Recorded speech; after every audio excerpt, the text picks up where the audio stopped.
Alors, est-ce que l'une d'entre vous peut me dire comment s'est organisée cette exposition? Alors, en fait, on a procédé d'abord à un appel aux artistes. On a lancé ça sur les réseaux et de bouche à oreille. Donc, on a recherché une quinzaine d'artistes qui seraient motivés à participer au projet. Et l'idée, c'était en fait de leur demander de réaliser une œuvre autour d'un thème imposé qui est impression. Et donc, chacun a réalisé dans son art une œuvre pour l'exposition qui sont toutes ici exposées pendant 2 jours. 2 jours, c'est tout. C'est ça, malheureusement, parce qu'on a dû louer la salle, il y a eu beaucoup de démarches à faire et on autofinance le projet, donc c'est assez compliqué d'avoir un projet qui dure plus longtemps, malheureusement. Vu l'état des locaux, j'aurais pensé qu'on vous le donnait. Ouais, ça aurait été génial, mais c'est vrai que ça va assez bien avec le thème et puis on aime beaucoup cet espace parce que les plafonds sont hauts, c'est vraiment idéal en fait. C'est un peu underground comme ça. Exactement, c'est vraiment chouette. Et puis aussi, on avait la volonté de promouvoir le travail des jeunes artistes et puis de leur permettre d'avoir un espace pour exposer parce qu'on est beaucoup de jeunes à créer. Qu'est-ce que ça va devenir après ce travail? On aimerait beaucoup que ce soit le début de plusieurs expositions. On aimerait bien refaire ça l'année prochaine. Parce qu'on voit que chaque artiste est un artiste en soi, ou c'est des gens qui présentent juste un truc qu'ils ont fait? Ou non, ils ont toute une collection déjà, ça fait 5 ans qu'ils font des tableaux? Alors en fait ça dépend beaucoup, enfin la majorité crée des choses depuis très longtemps, mais ils ont chacun réalisé l'œuvre exprès pour l'exposition. Ah voilà, c'est une œuvre. Oui, c'est ça. Donc le super truc sur la piscine là-bas, c'était fait rien que pour l'exposition. Autour du thème impression, donc Là je suis bluffé parce que c'est vraiment un très beau tableau. Oui, tout à fait, vraiment. Il est où l'artiste? L'artiste Il est là-bas avec la fille avec les chaussures rouges, je crois. Juste là, oui. Et puis c'est son premier tableau, je tiens à préciser, donc c'est quand même... c'est la première fois qu'il se mettait. Oui. C'est génial, hein. Donc c'est pour dire que voilà, on a tous des choses un peu qu'on garde pour nous et puis qu'on avait envie de permettre aux jeunes artistes de pouvoir les montrer et les partager. D'accord. Donc toi, je crois que tu es issu du gymnase. Ouais. Voilà, je t'ai demandé avant. Et toi aussi? Oui, on est dans la même classe. D'accord. Vous avez des envies... toi, oui, je sais, un petit peu d'artiste. Peut-être. Et toi, tu as envie de faire des trucs? Oui, moi aussi, continuer. Ouais. Oui. Vos parents, ils vous disent pas, vous êtes cinglés, il n'y a pas d'avenir? Non, il y a beaucoup de soutien, vraiment. Après, il y a évidemment quelque chose... Enfin, moi, c'est vrai que j'aimerais faire du cinéma plus tard, donc j'ai aussi peut-être plus peut-être plus d'occasions que si je voudrais peindre ou autre chose, je sais pas. Mais oui, en tout cas, moi, je sais que je pourrais pas continuer une vie sans. Donc voilà. Tu as déjà fait un petit peu de cinéma? Oui, j'ai fait 2 courts-métrages qui sont juste là. Non. Oui, dans la petite cabine. On va aller voir ça après alors. Et toi, dernière chose, tes parents sont dans le monde de l'art? Non, mais dans ma famille, beaucoup. Ouais, donc des influences déjà. Oui, sans doute. Et toi? Oui. Tes parents sont dans le monde de l'art? Pas du tout. Personne dans ma famille. Non. Donc tu es le vilain petit canard? Ouais, exactement, c'est ça. Bon. Non, mais il y a beaucoup de soutien avec mes parents et puis j'ai vraiment de la chance. Bon, c'est mieux ça que de faire des ménages de toute façon. On sait que le gymnase n'amène plus toujours aux grandes écoles. Ouais. C'est triste, hein, mais... Ouais. et que maintenant, il ne faut pas non plus des grandes écoles pour faire de la politique. Donc, C'est ça, et puis même pour faire de l'art, pas forcément voilà. non plus. Moi, je disais à mon fils, va au gymnase, va à l'Uni, c'est toujours ça que tu ne feras pas sur un chantier. Ouais.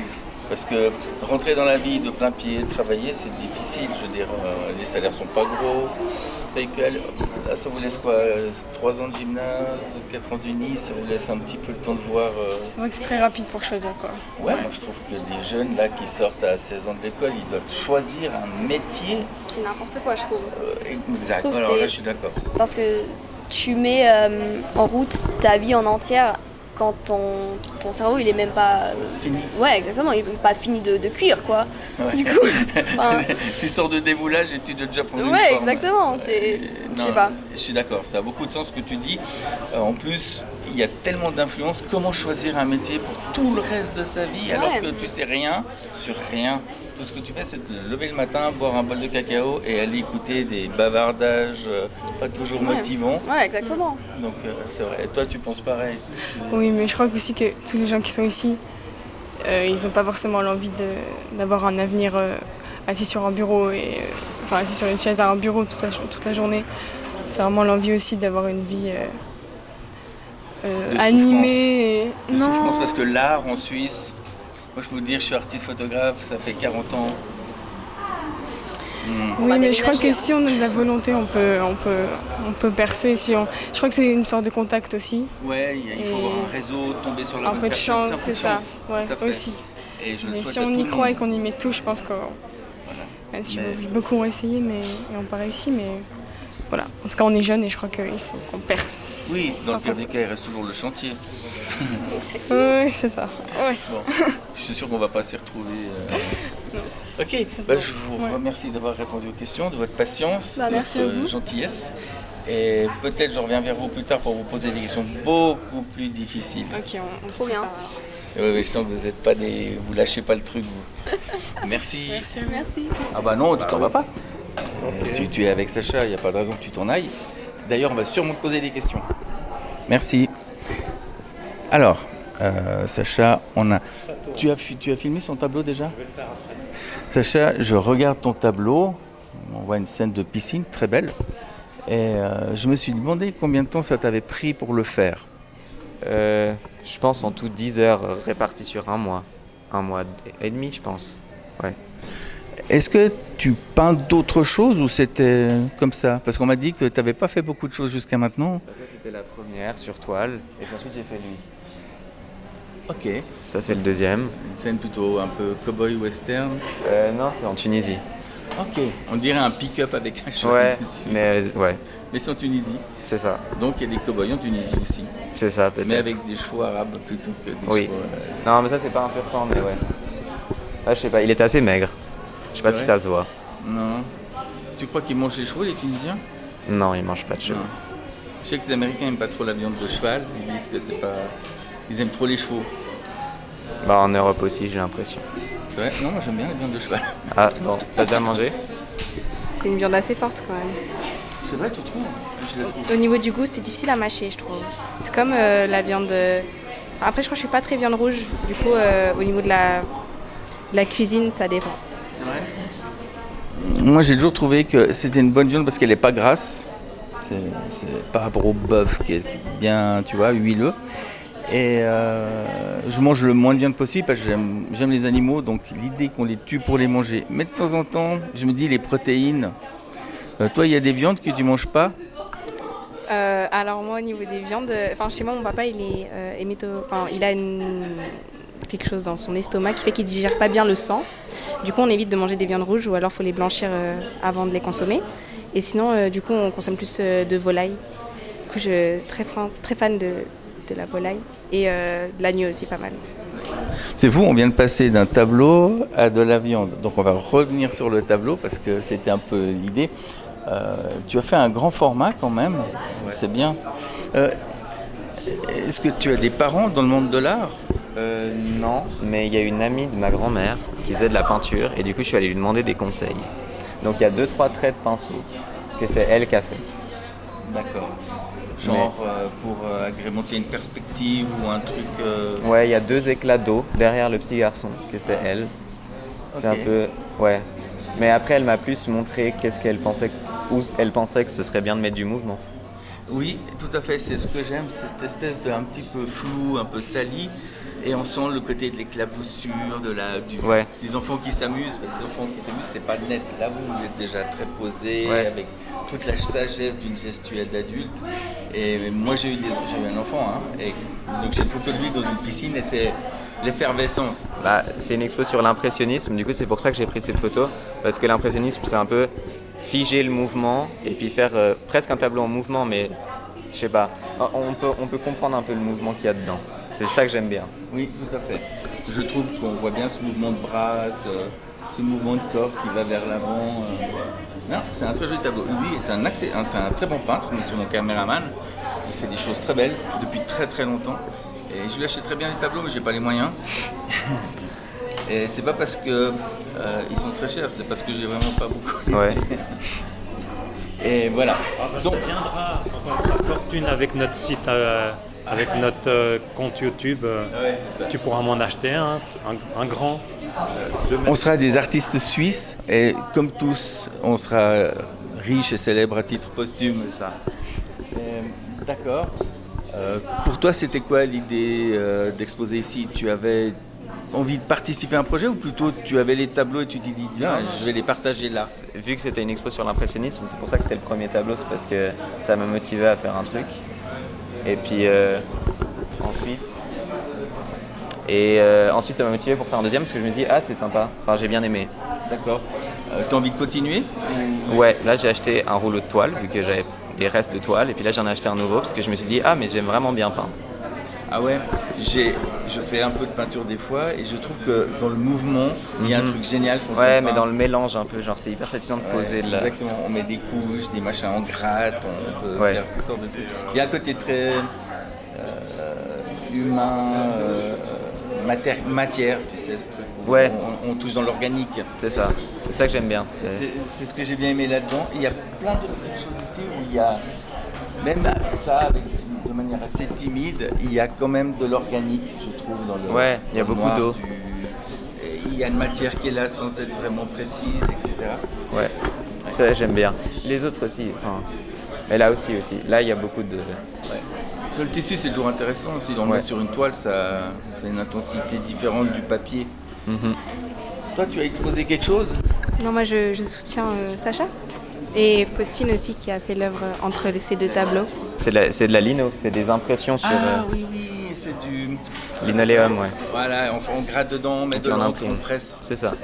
Ça s'appelle des. Ouais, des plaques de linogravure. Il y a un autre nom. Linoléum? Non, avant ils faisaient ça sur du cuivre. Mais c'est pas ça. On faisait les billets de banque pareil. Ouais, mais le cuivre, c'est. On appuie et puis du coup ça forme le trait, tandis qu'avec la linogravure, on enlève la matière, c'est ça. Voilà, mais quelque part à la fin, on passe le rouleau, on met, on presse, on sort une feuille. Une lithographie, voilà. Alors on va dire une linographie pour être d'accord avec tout le monde. Écoute, alors franchement, je suis très touché par ton tableau. Tu sais, est-ce que tu t'es déjà renseigné sur les choses de l'art, les règles pour la peinture? J'ai fait un semestre sur l'impressionnisme, cette année au gymnase, mais c'est tout. J'ai des cours quand même. Est-ce qu'on t'a appris par exemple qu'est-ce que l'arête de tiers, les diagonales, les perspectives? Bon, alors, les perspectives, oui. Je te donne un truc, c'est que quand on regarde un tableau, généralement on prend la plus grande des diagonales, on la multiplie par 4 et ça fait la distance où on doit se trouver pour regarder le tableau. Ah, c'est marrant. Beaucoup de gens se mettent très près, et c'est bien si on veut voir la texture, mais si tu veux admirer l'œuvre, tu dois reculer de cette longueur-là. Donc celui-ci, il faut vraiment être dos au mur, ton cheval. Et du coup, même tu vois, si c'est pas tout net de près, de loin ça devient net. Mais c'est assez intéressant. Si on va devant, on voit qu'il y a des couleurs, il y a du rose à des endroits où on ne s'attendrait pas qu'il y en ait. Enfin, si on va vraiment proche, c'est marrant de regarder les petits traits de pinceau. Ouais, mais ça je vais le faire. Je vais d'abord embêter un peu tout le monde, mettre mon micro dégoûtant dans la figure à tous pour que tout le monde puisse avoir le droit de postillonner dessus. Et ensuite, on fera vraiment un tour avec la caméra de chaque tableau et je dirais des choses horribles dessus. Celui-là, quand même, il se prend pas pour n'importe qui. Non, c'est très beau et c'est bien de faire des choses, de participer à des trucs. Je me réjouis d'écouter la musique, savoir si elle aura un aussi bon niveau. Ouais, la musique c'était assez bien. Ils ont déjà fait hier, c'était chouette. Ouais, c'est quel genre? Je sais pas vraiment beaucoup. Je sais pas, mais les vocalistes sont cool. Blues, soul. Je saurais vraiment pas dire. Mais c'était beau. J'ai pas beaucoup de culture musicale. Voilà une chose auquel tu dois pallier. Voilà. On dit toujours, et les anciens disaient ça au début du siècle, la musique devrait faire partie des études que tous les êtres humains devraient connaître. Parce que c'est un des moyens de partager une connaissance entre tous, même quand on ne parle pas la même langue, c'est d'échanger de la musique. Ouais. Un musicien va dans un autre pays, croise d'autres musiciens, ils vont trouver moyen de dialoguer avec leurs instruments.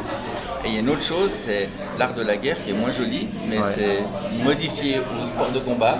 Partout où je vais, je croise des gens qui font du sport de combat et on a ça en commun et on partage.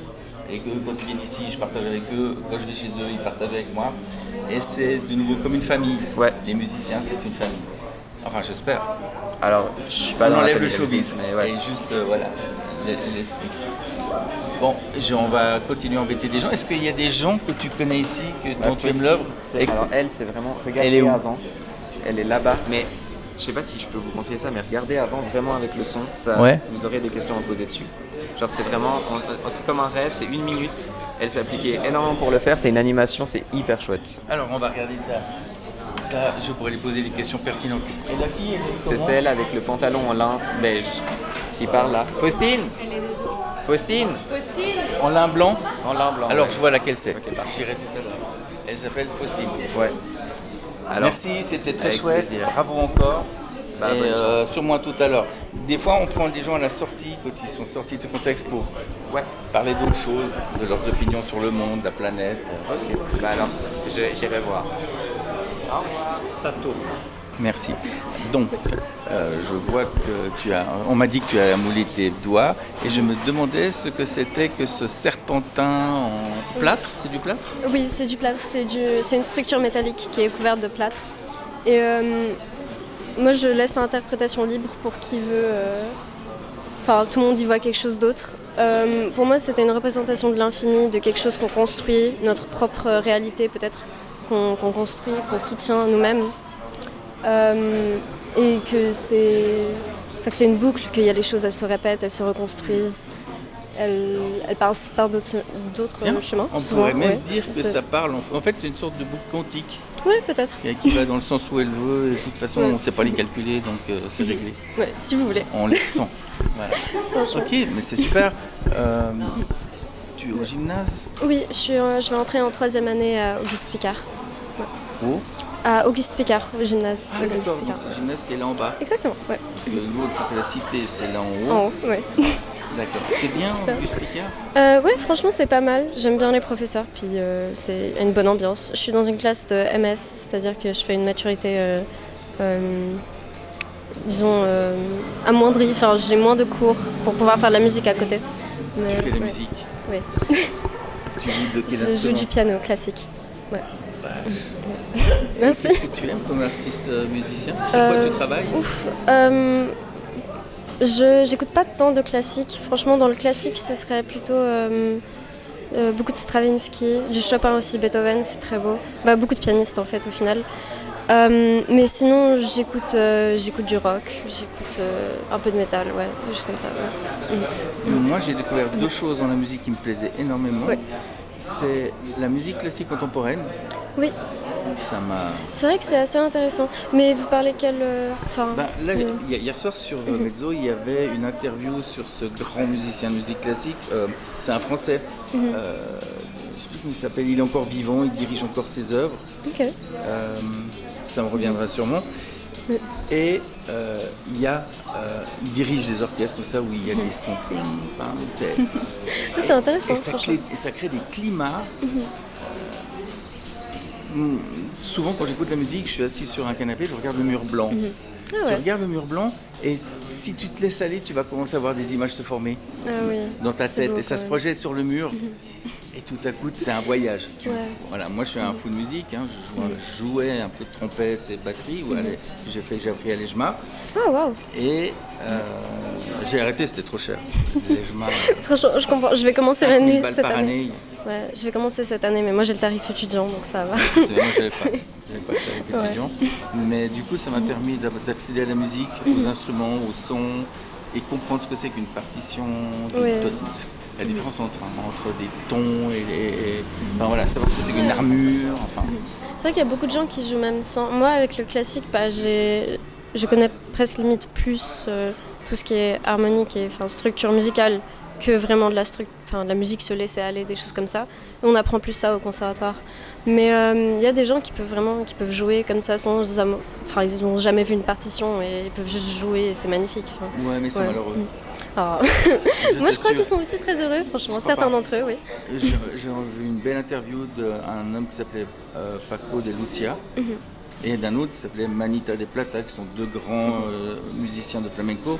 Ils disaient on était frustrés parce qu'on ne savait pas faire de la musique, on ne savait pas lire la musique, on ne pouvait pas écrire ce qu'on faisait. On faisait que ce qu'on savait parce qu'on le savait le faire, mais finalement on se rendait compte qu'il y avait des redondances dans le savoir. Ok.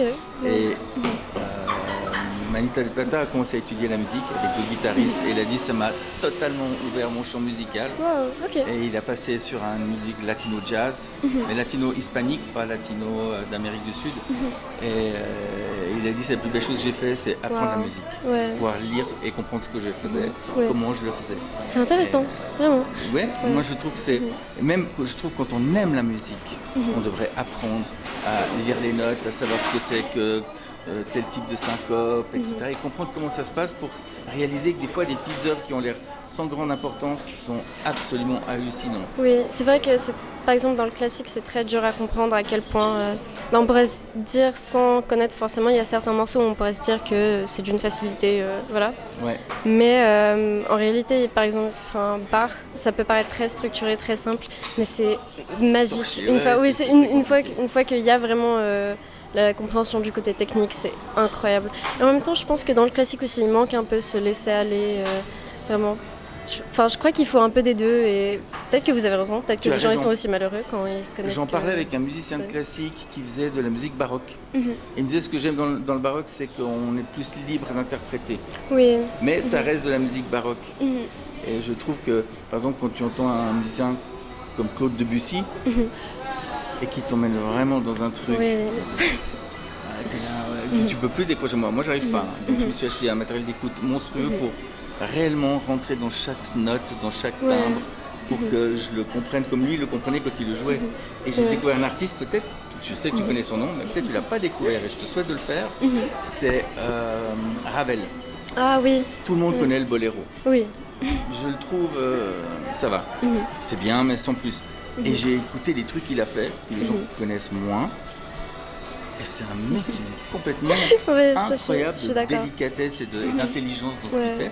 Et je me suis toujours dit, c'est ça qu'on devrait faire en fait, c'est découvrir les œuvres inconnues. Les gens, ce qu'ils connaissent de Bach, c'est pas forcément ce qu'il a fait de mieux. Quand il fait des trucs que pour piano, que pour violoncelle, qui sont tellement beaux, qui sont tellement... Oui, vraiment.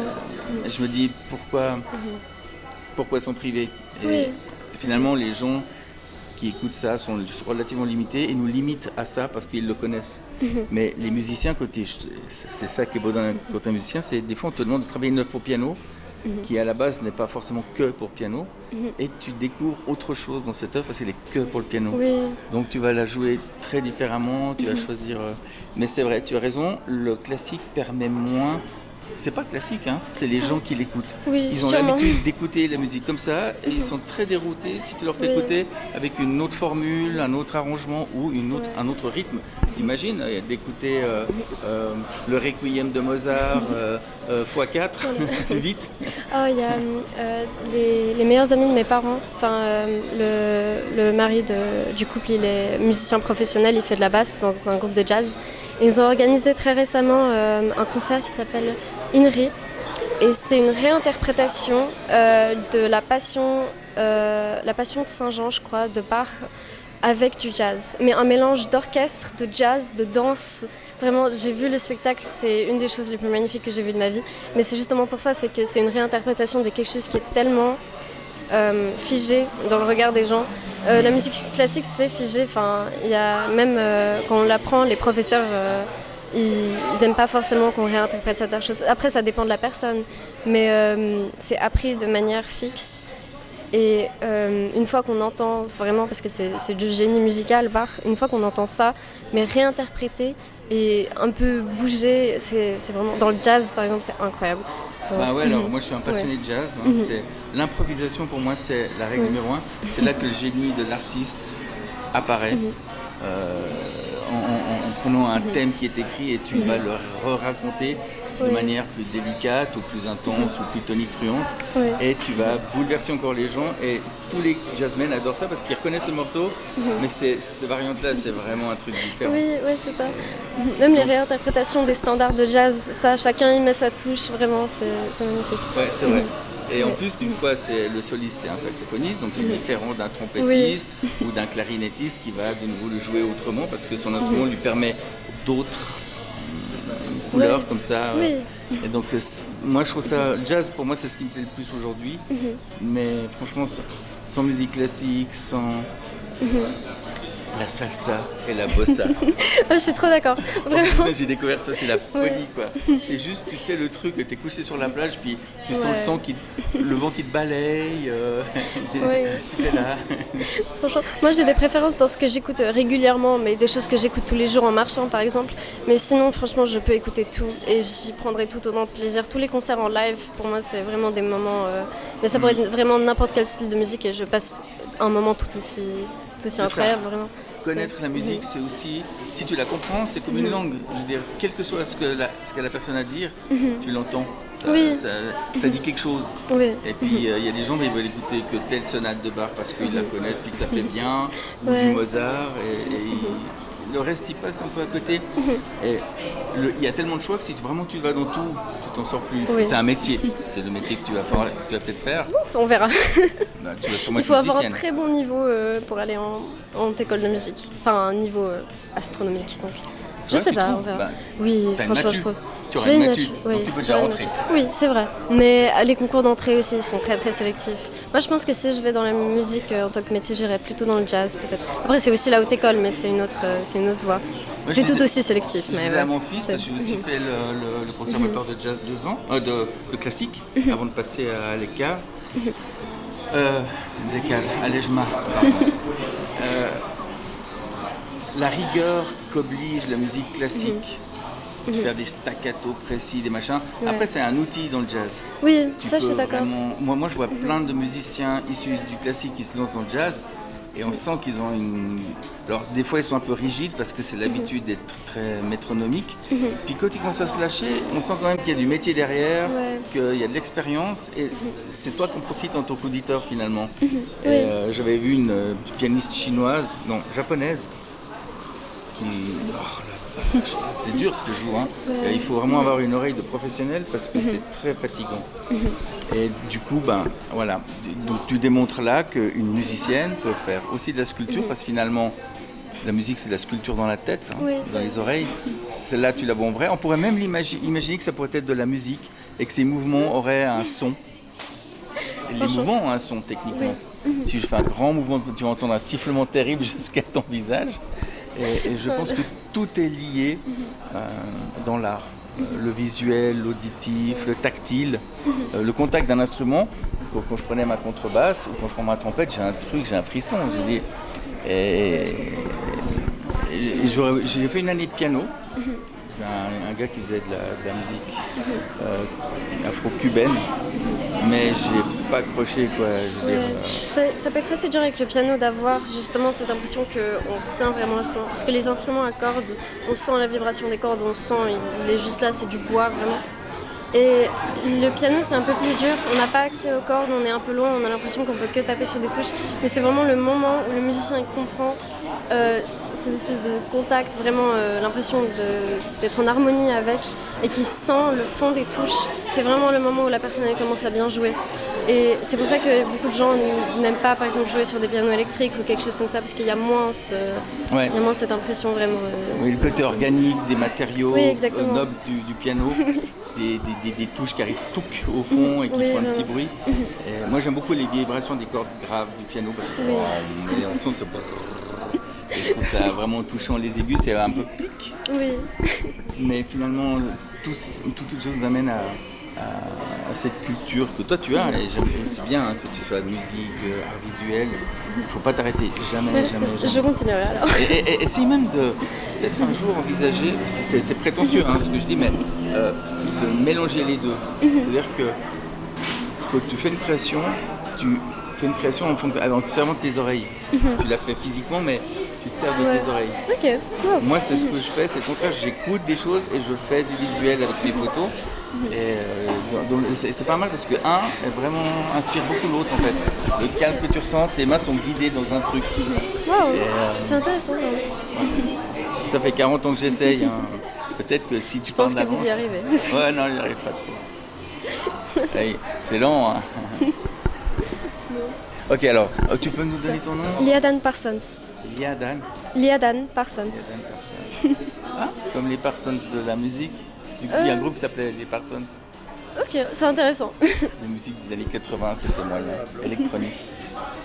Ok, ben je te remercie et je te dis bonne chance. Merci beaucoup. Et peut-être on se croise dehors et là on fera un peu la causette. Parce qu'ici, en fait, on était censé faire un truc très axé sur les œuvres, en fait. Mais je peux pas m'empêcher, on rencontre des gens tellement intéressants que voilà, les langues s'oublient, se délient. Et donc, merci pour ta patience. Merci à vous. Merci.